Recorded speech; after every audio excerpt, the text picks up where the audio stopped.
ایک صحابی نے پوچھا یا رسول اللہ صلی اللہ علیہ وسلم میری بیوی حیض سے ہے، میں اس کے ساتھ کس طرح تعلق قائم کروں؟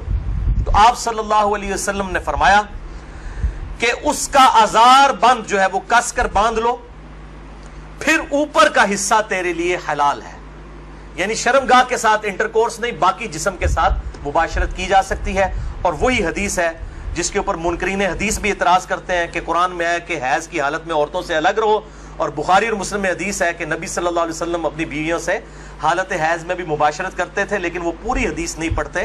وہ پوری حدیث اس طرح ہے۔ تیسری حدیث صحیح بخاری میں 302، صحیح مسلم میں 680 ہے کہ اما عائشہ رضی اللہ تعالیٰ عنہ کہتی ہیں کہ نبی صلی اللہ علیہ وسلم جب امہات المومنین سے ازدواجی تعلق قائم فرمانا چاہتے جبکہ وہ حالت حیض میں ہوتی تو ان کو حکم دیتے کہ وہ ایک آزار بند باندھ لیں، پھر آپ صلی اللہ علیہ وسلم باقی جسم کے ساتھ اپنی بیویوں کے ساتھ مباشرت کرتے تھے۔ تو انٹرکورس حالت حیض میں حرام ہے، لیکن باقی جسم جو ہے وہ حلال ہے۔ اور بیوی کو ساتھ لٹائیں، یہ جو ہندوانہ معاشرے میں ہے کہ یہ ناپاک ہو جاتی ہے یا اس طریقے سے اور معاشروں کے اندر، تو اسلام میں اس کی کوئی گنجائش نہیں۔ صحیح مسلم میں حدیث ہے، آپ صلی اللہ علیہ وسلم مسجد نبوی میں تھے، آپ نے مسجد نبوی کی کھڑکی سے اما عائشہ رضی اللہ تعالیٰ عنہ سے کہا کہ مجھے میرا بسترا پکڑا دو، تو انہوں نے کہا یا رسول اللہ میں حیض سے ہوں۔ آپ نے فرمایا حیض تیرے ہاتھوں میں تو نہیں گھس گیا، یہ تو حکم ہی نجاست ہے۔ اس طریقے سے صحیح مسلم میں حدیث ہے کہ نبی صلی اللہ علیہ وسلم میری گود میں سر رکھ کر قرآن پڑھا کرتے تھے، حالانکہ میں حالت حیض میں ہوا کرتی تھی۔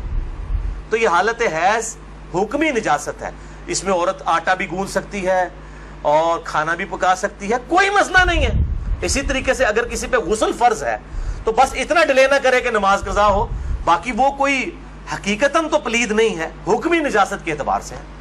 بخاری اور مسلم کی متفق علیہ حدیث ہے، حضرت ابو ہریرہ کہتے ہیں مجھ پہ غسل فرض تھا، نائٹ فال احتلام کی وجہ سے میں جا رہا تھا، آپ صلی اللہ علیہ وسلم راستے میں ملے اور آپ صلی اللہ علیہ وسلم مجھ سے گفتگو فرمانے لگے، میں چپکے سے کھسکا جا کے غسل کر کے واپس آیا۔ آپ نے فرمایا ابو ہریرہ کہاں گئے تھے؟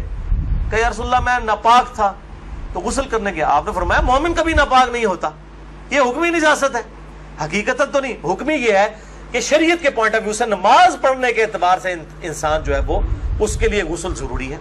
اب جس شخص کا وضو نہیں ہے وہ ناپاک تو نہیں ہے، لیکن نماز پڑھنے کے اعتبار سے ناپاک ہے، نماز کے لیے اسے وضو کرنا پڑے گا۔ اس کو کہتے ہیں حکمی نجاست، حقیقی نجاست الگ ہے، حکمی الگ۔